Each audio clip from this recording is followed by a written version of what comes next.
Good morning. Before we begin, I would like to acknowledge that we meet and we learn from each other today on country. I'm coming to you from Gadigal land, where I live, work and write, and I pay my sincere respects to elders past and present, and of course extend that respect to all First Nations peoples who are with us here this morning. Welcome. And welcome to everybody who's here for our second Scholar Talk for 2022. It's hard to believe that that's slipped along so quickly. We've got a great crowd today. I hope everybody is safe and dry from wherever you are joining us from this morning. Today, we've got a very great Scholar Talk lined up for you. The inaugural Ross Steele AM Fellow, Associate Professor David Hansen is with us, and he's spent a few years on and off now, delayed by the pandemic, to work with the library's rich art history collections, and he's done a tremendous job, and he's going to share just one of those stories with us this morning, Lambert's Convex Mirror. As always, if you have any questions, please pop those into the chat and I'll be back in a little while to ask David your questions. Thanks, David.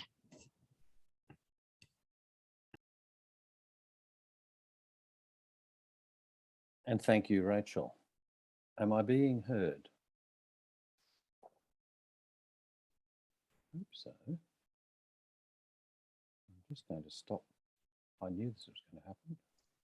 Oh, David, you're coming across very nicely. I am clear? Okay, you are good. indeed. Thank Beautiful. you. Okay.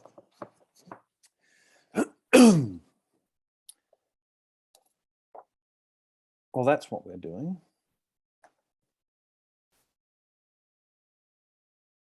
Or another way of looking at it. Some 18 months ago, yes, it's another COVID tale of delay and deferral. Some 18 months ago, when the generous philanthropy of Ross Steele and the patient collegiality of staff set me loose in the lolly shop of the State Library's pictures collection, one of my first selections was the Convex Mirror, one of the library's most significant art acquisitions of the past decade, and one of the most intriguing of Australian artist George Lambert's British paintings. I already knew something of this marvellous work from Anne Gray's 1996 monograph and 2007 retrospective exhibition. But imagine my chagrin when Mitchell librarian Richard Neville told me early in the course of my investigations that veteran curator and cultural historian Robert Holden was also writing on it.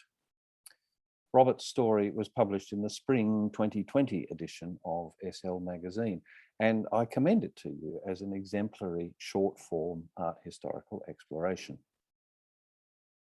In 1,000-odd words, he thoroughly examines the work's form, style, and subject, its architectural setting, the dramatis personae, the background of Lambert's life and work in Britain, the painting's exhibition history, and its presentation to the library in 2012.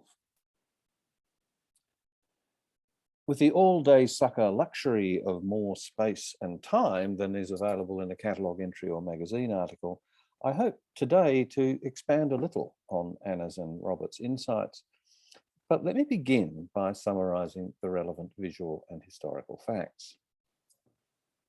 The work is, as they say, what it says on the box. A view of a reflection in a convex mirror, one that hung above the mantelpiece in the living hall of Bellwethers, a restored 17th century manor house in the village of Cranley, near Horsham, Sussex. It was painted in 1916, when Lambert and his wife Amy were visiting their son Constant, then a scholarship boy at the nearby charity school Christ's Hospital. Constant had contracted Duke's disease, a nasty skin rash, which seems to have led to osteomyelitis, a life-threatening bone infection that eventually necessitated no fewer than 18 operations and left the poor boy permanently lame and deaf in one ear. Interestingly, he became a composer. During this worrying time, the Lamberts stayed with their friends Edmund and Mary Davis at their country house. Mary was the daughter and Edmund the son-in-law of Oravida Halford, née Bensusan, who had been a supporter and dearly loved friend, in Lambert's words, of the Lambert since his early days in Sydney, and whose patronage continued after he and Amy moved to London. An archival aside here. The Bensusans were amongst a distinguished coterie of Jewish families who contributed substantially to the worlds of art, music and theatre in fin de siècle Sydney. Families like the Aronsons, the Brashers, the Delisses, the Isaacses, the Marxes and the Montefiores. And in investigating Mary's family background, I came across a couple of delightful accounts of the New South Wales Art Society Fancy Dress Ball of 1898.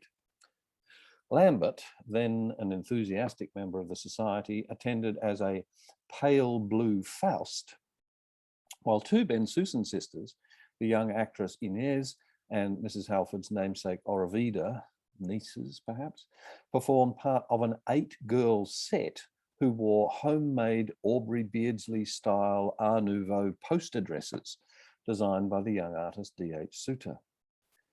As the gossip columnist for the Evening News put it breathlessly, symphonies in glazed calico, also in colours, effect immense. But I digress. As you do when you're scanning the sweet trays in the Trove newspaper's milk bar. Bellwethers had originally been Mrs. Halford's country retreat, but she died at the end of 1914 and the property passed to Mary and Edmund. It was they who invited the Lamberts to stay in order that they could be closer to the convalescent Constant. I suspect that the picture is actually a thank you gift, not least because it shows the Davises at the centre, if such an ambiguous picture plane could be said to have a centre, of the composition. Lambert depicts the manorial hall with the distortion of the mirror making the oak-timbered ceiling into a black and white fan, which occupies all of the upper hemisphere. Below that horizon are the two dedicatees. Mary is the silver-haired woman seated at the table taking tea with a housemaid in attendance. She still wears mourning black for her late mother. Edmund, the businessman, the Semitically profiled homme d'affaires in country +4s, is shown staring out the window, possibly planning his next deal. Edmund was an outrageously successful Edwardian mining magnate whose investments in base minerals from Central and West Africa and monopolist acquisition strategies made him a sufficient fortune to become a lavish collector and patron of art. The question of Lambert's representation of domestic servants is worth a paper in itself, but is probably too much for today, so the maid must remain for the moment anonymous.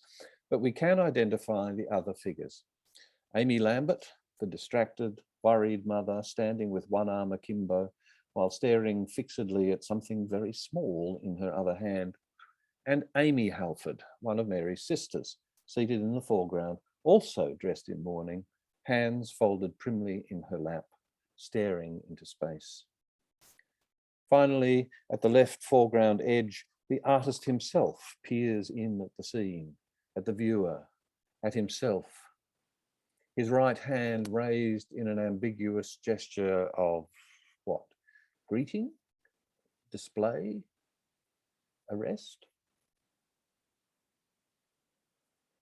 George Lambert was very much his own creation. It's a curious art historical fact that while he made portraits of a number of fellow painters, Hugh Ramsay, Thea Proctor and Ruby Lindsay, Arthur Streeton and Julian Ashton, he did not sit for others. The only known pictures are an oil sketch by John Longstaff, painted when Lambert was in his mid-20s, beardless and unknown, and a couple of caricatures by Hal Guy, Derwent Wood and Alf Vincent.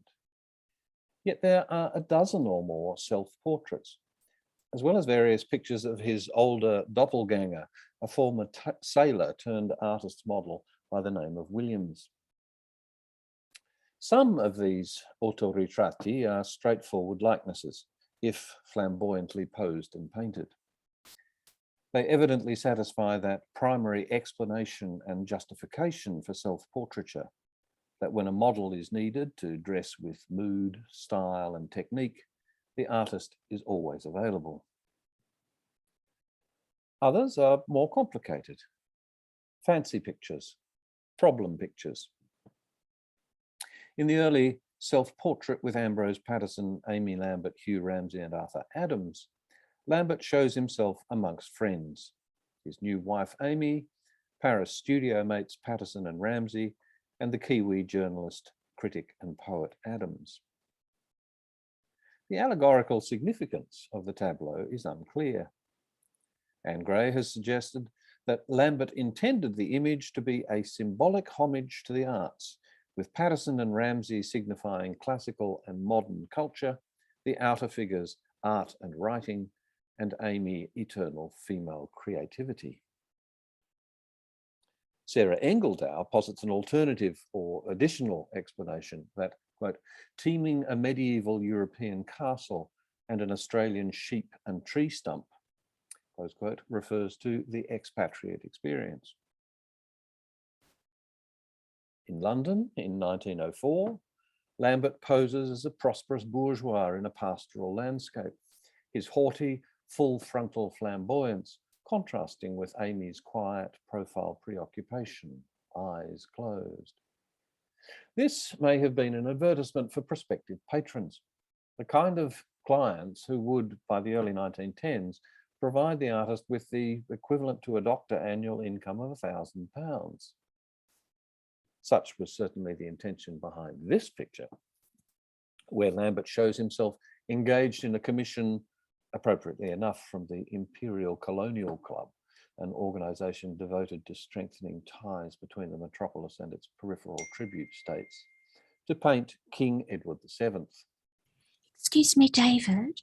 I think your slides have dropped out for some of our viewers watching today. Okay, what I'm going to do is I'm going to go all the way back. Our obligatory technical issue for this morning. It's good, isn't it? I'm going to end the show. I'll go to sharing screen. Let's share that. Do that. That's come back for me. I've had it back. Yeah. That's all good then. So are we still, are people saying it's all good? I just checked. I just had a text message. It looks good, I think. It's back. Okay. Thank you.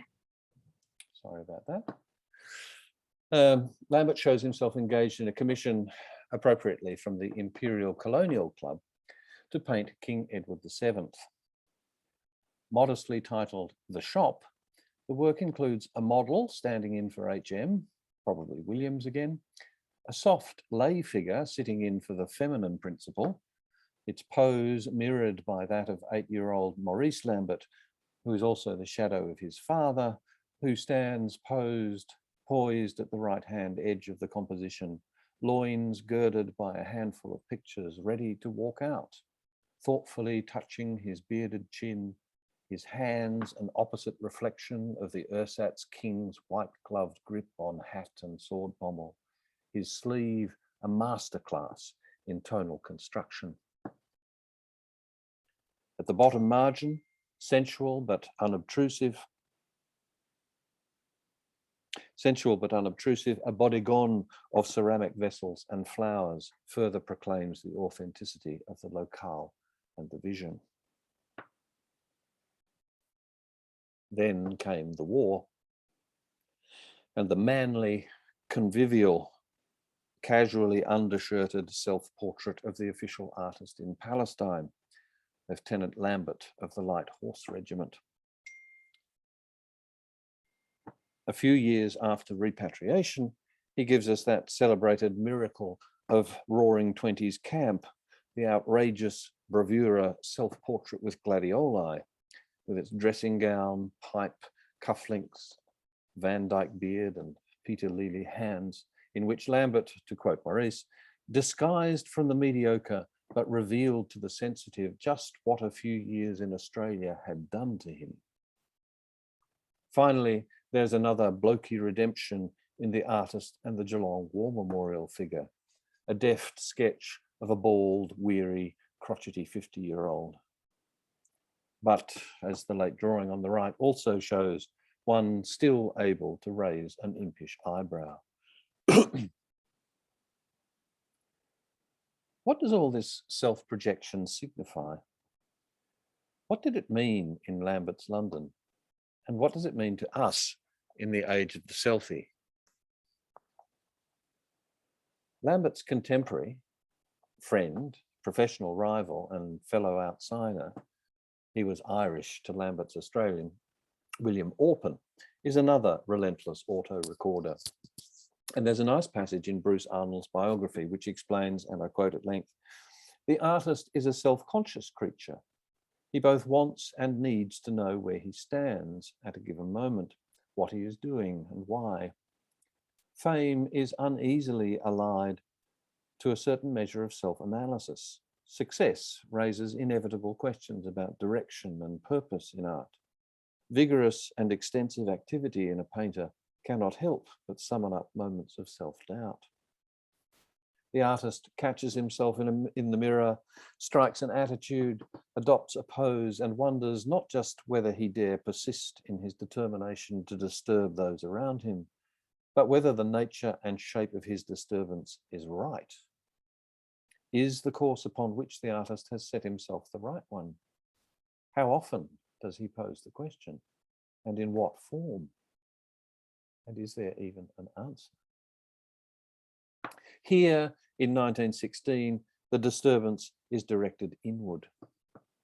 The convex mirror is all uneasiness, all concern, all doubt. Everyone's face is inscrutable, self-focused. The hand at the bottom is grey-green, gangrenous, cadaverous. Lambert's friend Augustus John wrote to him in September, "I hope that soon you'll be able to tackle your work again all right. This anxiety must make painting an impossibility almost, I should think."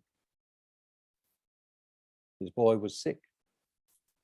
His great supporter and friend, adoptive grandmother to his children, had recently died. Her son-in-law and successor as Lambert's patron, Davis, had just donated a collection of contemporary British painting to the Musée du Luxembourg, but to Lambert's profound disappointment, he hadn't acquired Holiday in Essex or Important People for the gift package. Moreover, with Europe at war, no one was buying art, especially not the sensuous, extravagant, decorative, allegorical pictures of which Lambert was a master. Only drab, khaki memorial portraits of sons about to embark for the mincing machine of the Western Front. Yet even de profundis, Lambert cannot resist performing. This is his idiom, his métier, his quintessence, his temperamental and aesthetic default setting. Moreover, theatre was in the air. This was, in Amy Lambert's words, the age of pageants. The 1880s, 1890s taste for fancy dress functions persisted well across the turn of the 20th century, and the Davises were addicted. Here is Edmund Dulac's caricature of one such gathering, with Mary and Edmund tripping the light fantastic in Rococo costume, with Dulac bottom right, and his wife Elsa and possibly Amy Halford seated opposite. Behind the Davises is their niece, the painter Claire, also known as Tony Atwood, cross-dressed as an 18th century vicar, and next to her are the Davises' artist besties and collection advisors, Charles Shannon and Charles Ricketts. The painting on the right, by Ricketts himself, shows a party at Lansdowne Road, Holland Park, where the Davises lived and leased studio apartments to artists under their patronage, including at one stage the Lamberts. Although the painting's simultaneous richness and sketchiness make it a little difficult to make out who's who, the figures have been identified as, from left to right, Mary and Edmund, Stella Maris Conder, Max Beerbohm, Mrs. Halford, and Charles Conder. Kath Bradley and Edith Cooper the lesbian couple who lived and wrote under the pseudonym Michael Field, described the outfit that Ricketts wore that night, visible on the right.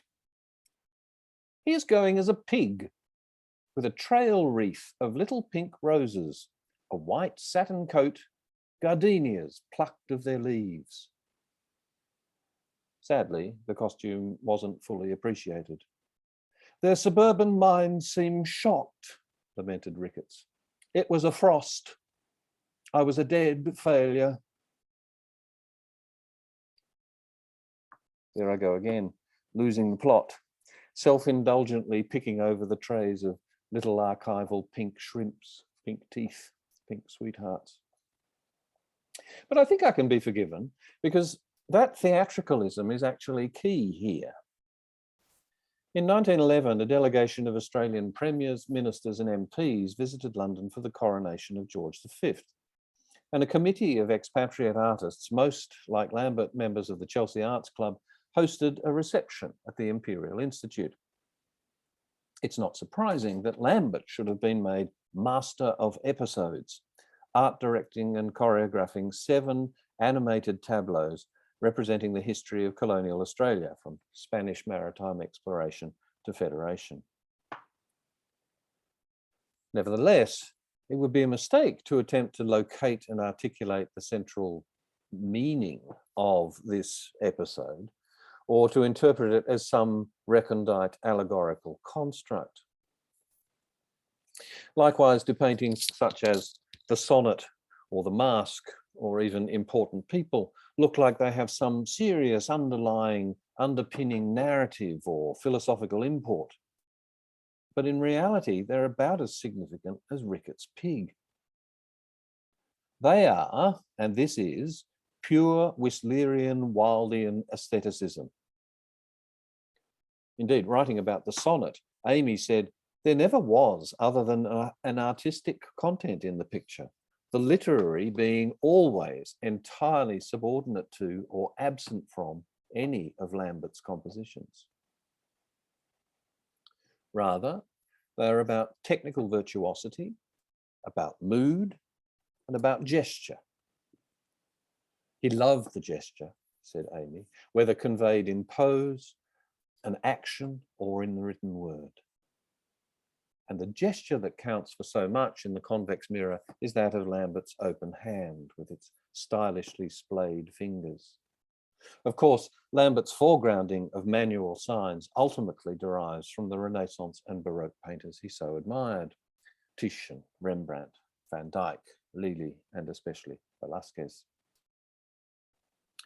But that detached, fingery presence floating at the perimeter of the picture at around 7 o'clock seems to me to express more than homage, more than etiquette, elegance, or emotional engagement.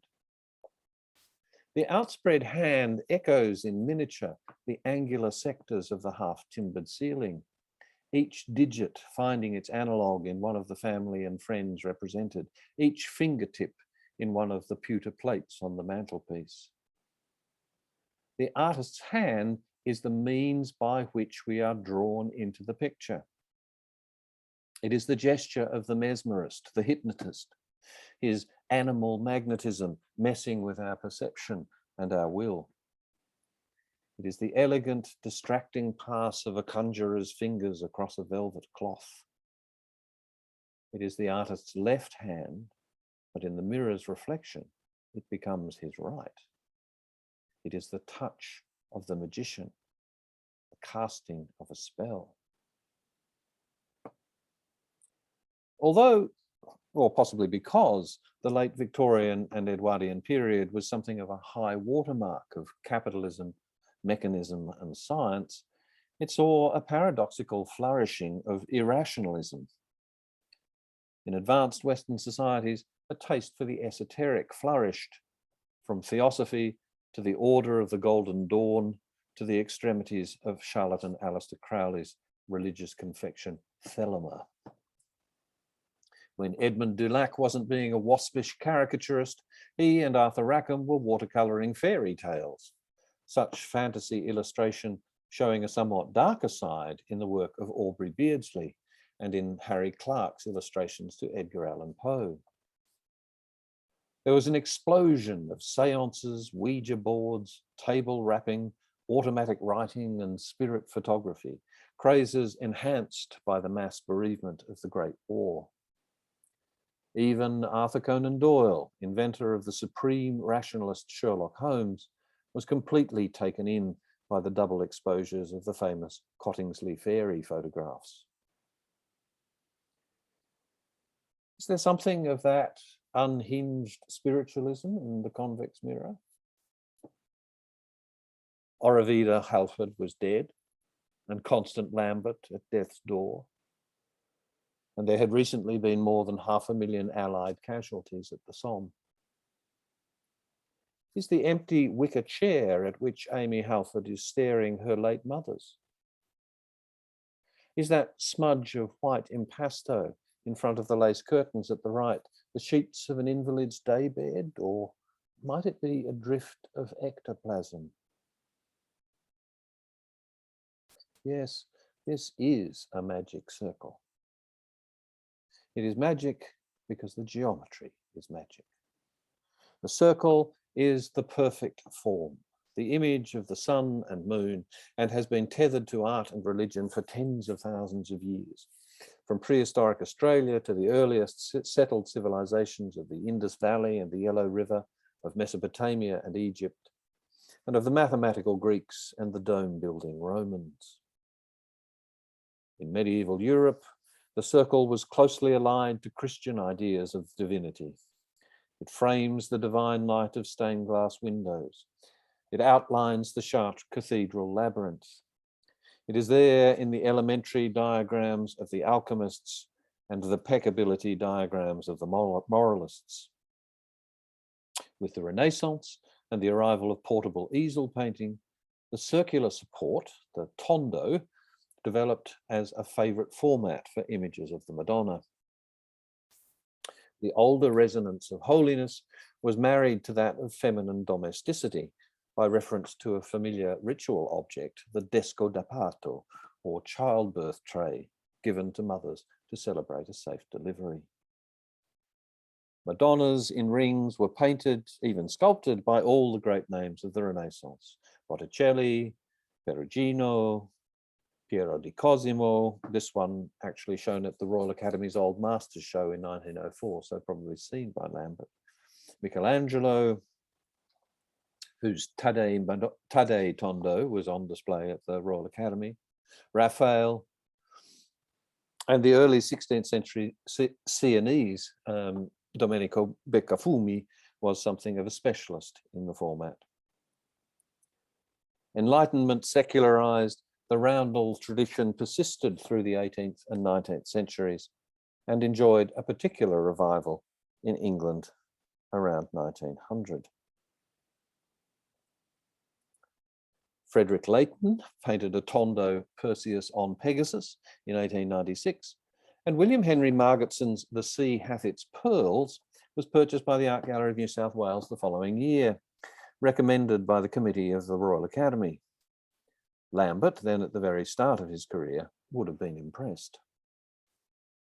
Equally important, especially when we remember that he was for many years dependent on black and white work for his income, was the common use of medallion framing in graphic design and illustration.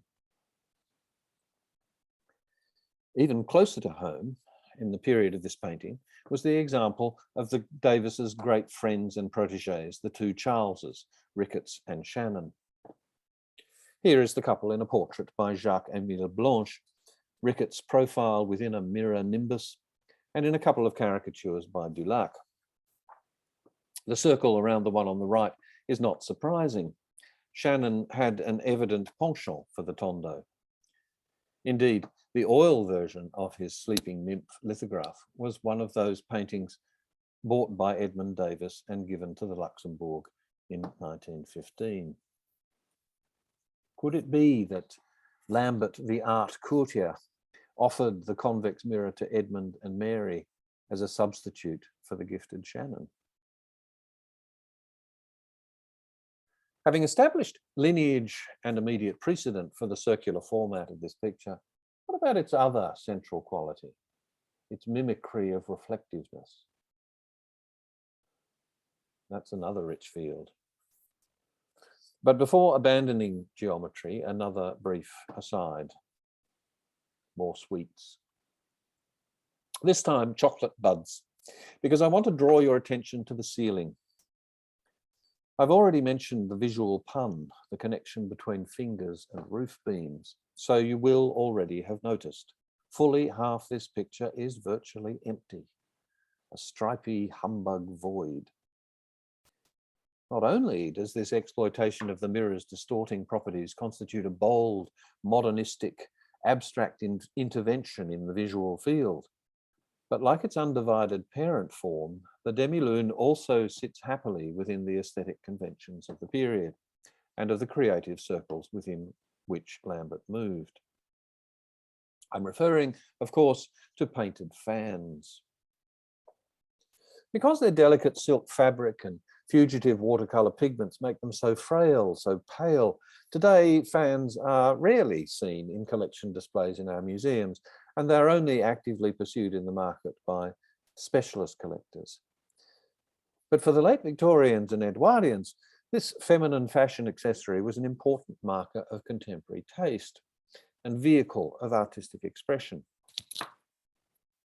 The popularity of the fan in Europe had been enhanced by the vogue for all things Japanese and by a concurrent revival of interest in Rococo flounces and furbelows.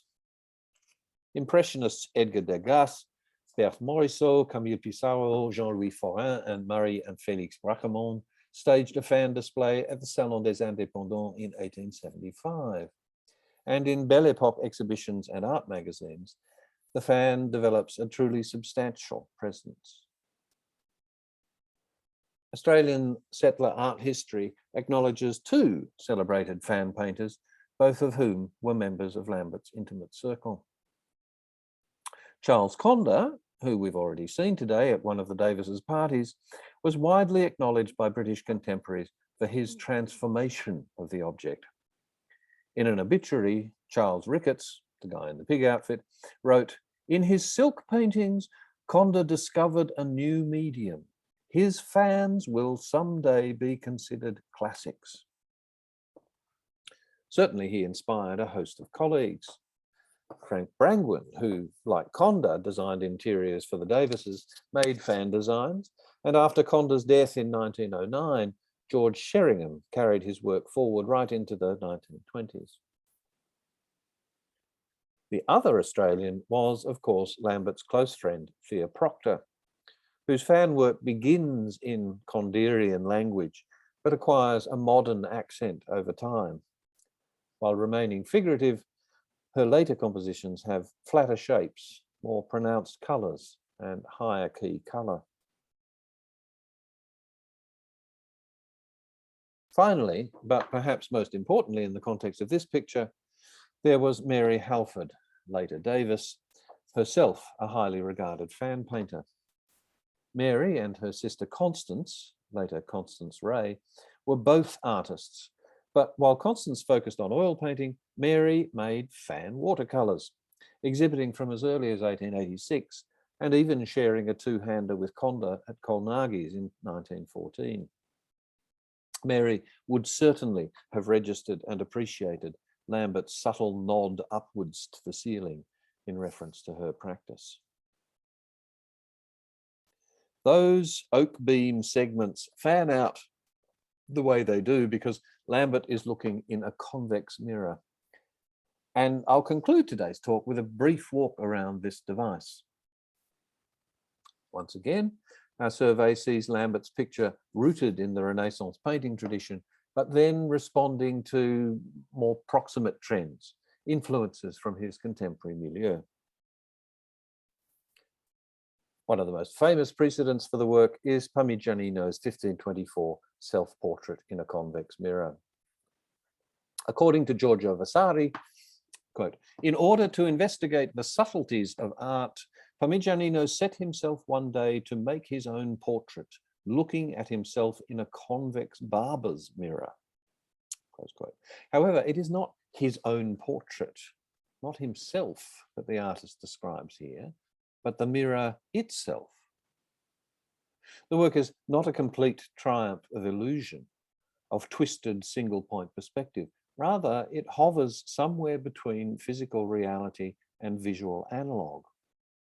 You see, the surface, the support, the painted surface is not flat, as in Lambert's work, neither canvas nor panel.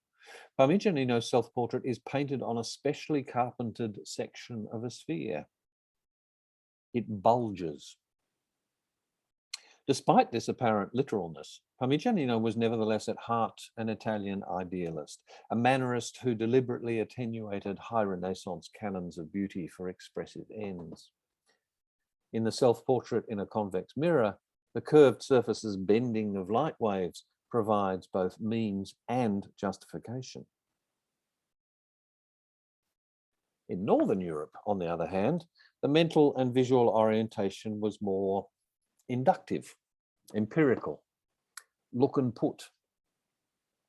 So where we see the convex mirror in 15th and 16th century Flemish painting, it functions not as mannerist bizarrerie, but as a guarantee, a warranty of observational acuity, technical capacity, and consequently of the picture's verisimilitude. It is an index of truth.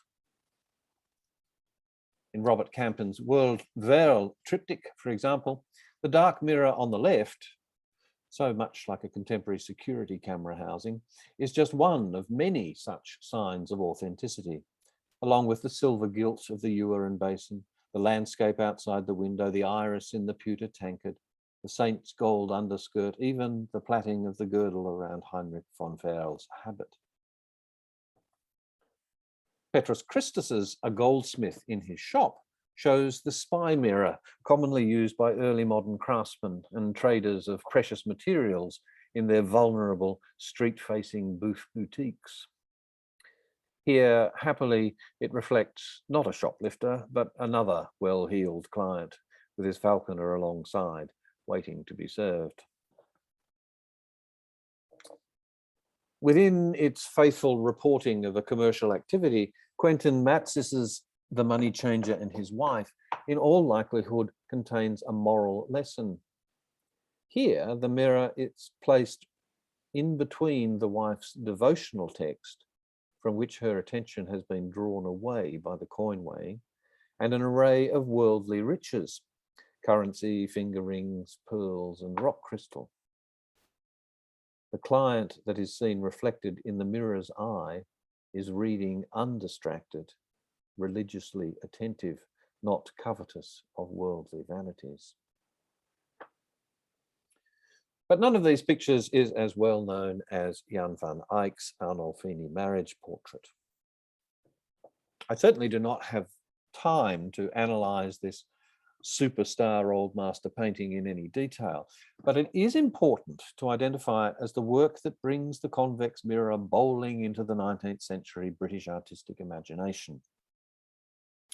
Long secreted in royal and private collections, the Arnolfini portrait was purchased for the National Gallery in 1842, and during its first 12 months on display there, attracted more than 500,000 visitors.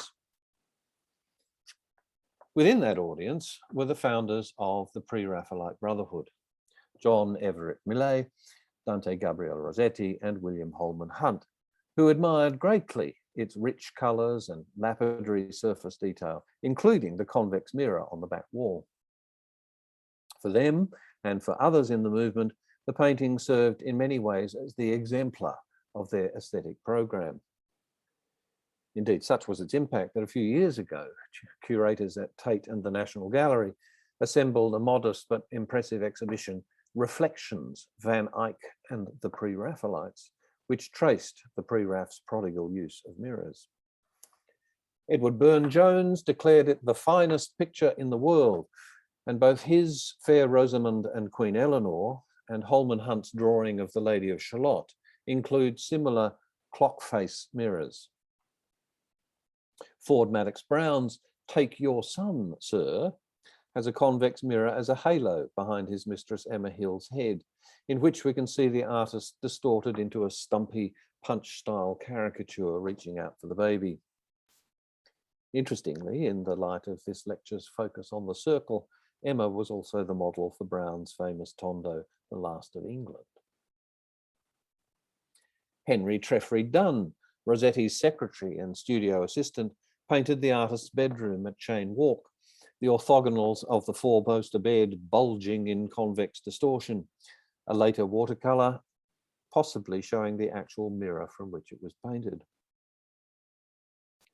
So, whether due to the initial and lasting public impact of the Van Eyck, or as a product of England's long pre-Raphaelite hangover, the circular convex mirror becomes, by the end of the 19th century and well into the 20th, a commonplace of interior design and of paintings of those interiors.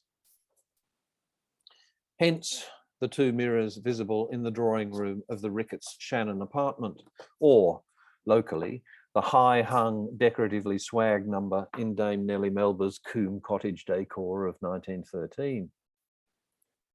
And if you want to go meta, how about this?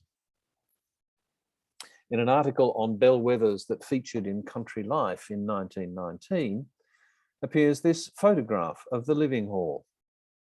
Right in the centre, it shows the mirror from which Lambert made his picture. You can just make out what is virtually the same scene as is depicted in the painting. Even more remarkable, though, is that propped up on the end of the mantelpiece next to the mirror is the painting itself, unframed. As for paintings with mirrors, here we have the Belgian Alfred Stevens's In the Studio, Leonard Taylor's Mafalda, and Henry Tonks's The Toilet, to take a random sample.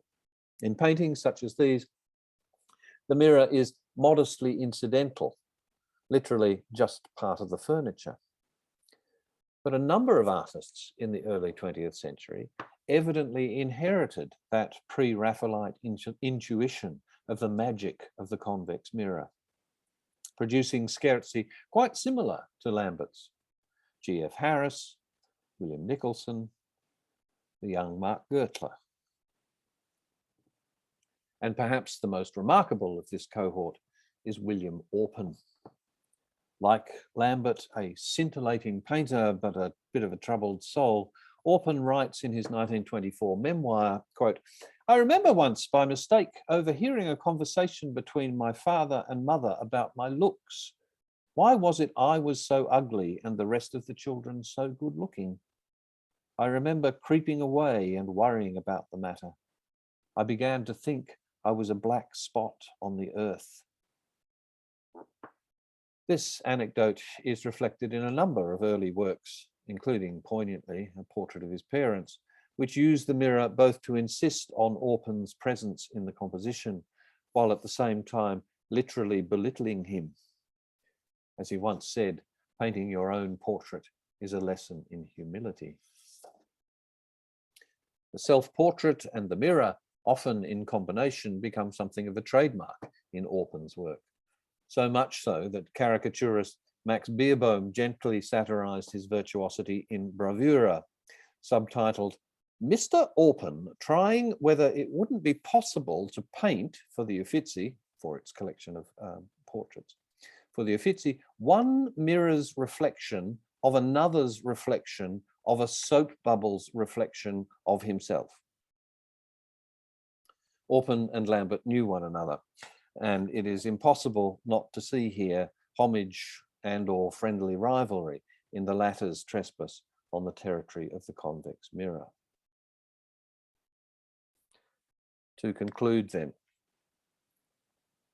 given 2 bobs worth, yes, I am that old, given 2 bobs worth of mixed library lollies selected from the Art Historical Archive, given the family historical background, the complications of the self-image, the gesture of the magician, the spiritual implications of the circle and the lineage of the tondo, the fin de siècle of fashion for fans, the long history of circular mirrors and their special place in Edwardian art.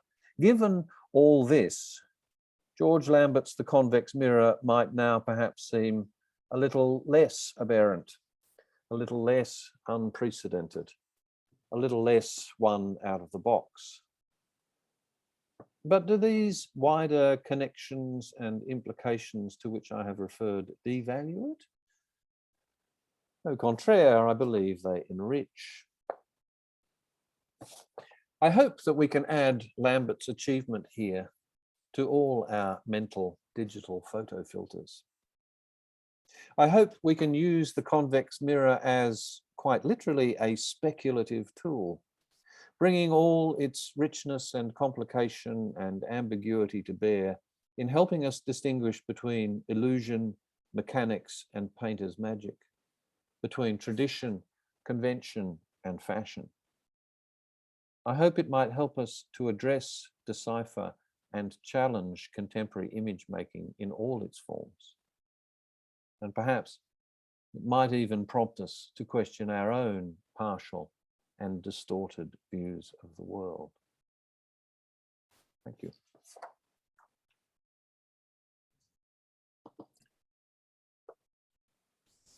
Thanks so much, David, and for all those fabulous descriptions of Trove. I won't look at newspaper articles quite the same way again. We've got lots of comments coming through around how you've made people look at this painting quite differently. So people are saying that they have seen it in real life. And of course, if you haven't, it is on display now in the library's galleries. So I encourage you to get along to Sydney if you can and go up and have a look at the painting. But they're explaining how they've always been drawn by the ceiling's beams and to the rear of the room, and that's always been their focus when they've seen this, even if they've seen it online. And now they're obsessed with a line between the magician's hand and the little wisp at the end of the curtain. So you've changed the painting quite dramatically for... It's one of those paintings that it baffles, it continues to baffle, and it rewards constant revisiting and attention. It was as recently as 2 days ago that I had to scratch a passage where I had referred to Edmund Davis holding a broadsheet newspaper, because that's what I thought it was. But in fact, he's not holding anything at all. It's just that shape of the wall and its adjacency to his hand that makes it look like it's a newspaper. And it could be, but it isn't. So those kinds of ambiguities are just threaded all the way through this rich tapestry of the picture. Someone's asking about, with so many curious elements in this painting, if there was one particular thing that drew you in to investigate this artwork in such detail, or if you were just captured by all of it and all of the potential connections that it has to other artworks, which you've highlighted some of today. Well, I think the thing that grabs you straight away is just that the circularity, because you're in an academy-hung room full of squares and rectangles, and there's this round thing peering out at you like an eye, and of course you're going to be drawn to it, like as to a porthole, a peephole. And so I think that was essentially it. But I've long been a great admirer of Lambert's painting, and it's one of his best. It's a beauty. Would you say it was his best? That's a question that's come. The people in marketing would like an answer too. Lambert is extraordinarily, he is both prolific. He worked extraordinarily hard. So he's very prolific, but he's also very consistent. And I think that one of the difficulties with Lambert is always that thing. I felt sorry for Anna when she was putting together the exhibition, because what do you put in and what do you leave out? Because the quality is all at this remarkably high level. And he did have a touch that I think is quite unique in Australian art. I think he is the Velasquez of Australian painting, as that caricature indicated. They were the standards to which he was aspiring, and I think he, in some cases, which he achieved. Speaking of Velasquez, the one thing that I didn't talk about in relation to mirrors was, of course, the Las Menieres, which is the great mirror painting of the Western tradition. And I think that there is a connection there, but yeah, as I say, and it's another paper entire and of itself. A couple of people are saying they have never seen the painting before. So they're thanking you for that fabulous introduction.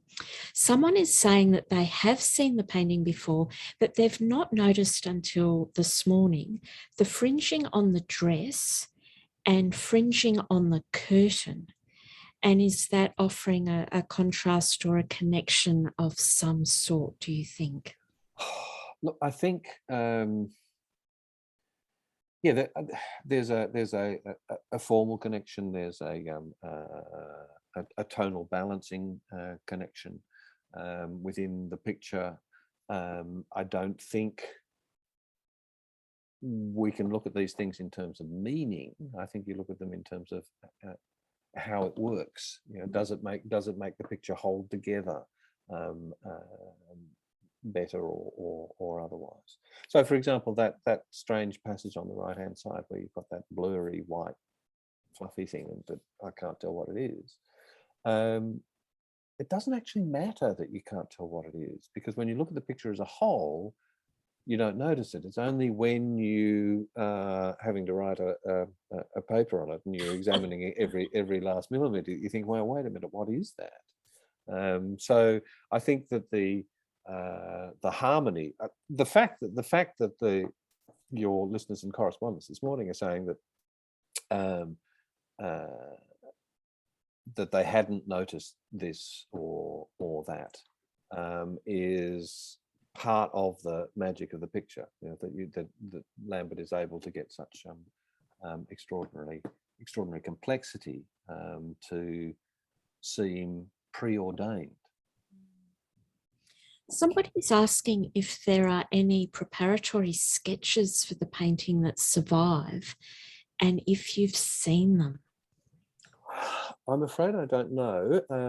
I think, if I recall correctly, there is, conservators have identified the presence of drawn lines. So it's clearly very tightly planned. Whether there was an original drawing, I have no idea. I think that's a question for Anne Gray. I think you would have found it by now if there was one, just quietly.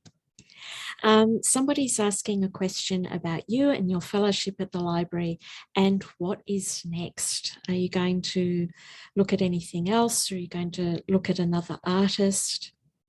Well, one of the reasons why I found the Lambert an attractive proposition is because it's a 20th century painting.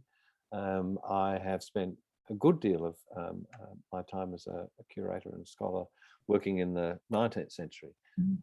And it was nice to stretch my legs a little. Although, given the strengths of the Mitchell Library's pictures collections, it was inevitable that I should be drawn to the colonial period. And the two artists whose work I've been looking at are Charles Rhodius, arguably the finest portrait draftsman of the middle of the 19th century in the Australian colonies, and G.W. Evans, the surveyor, who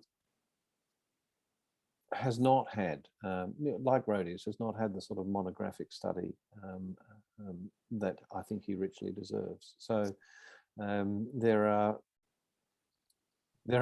a few piles of files and also just odd things that pop up, because one of the great joys of David Mitchell's collection is that things come in strange packages. When you have, as I have, spent your life in art museums, cataloguing is generally done by artists, and you do it that way.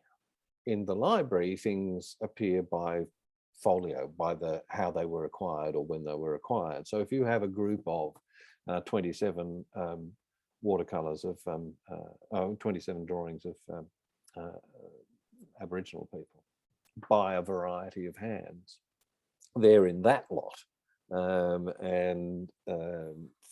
Locating is always a bit of a treasure hunt. And that means that odd things will leap up at you that you weren't expecting to find. Well, we can't wait to see what it is that you do and what you reveal for us next.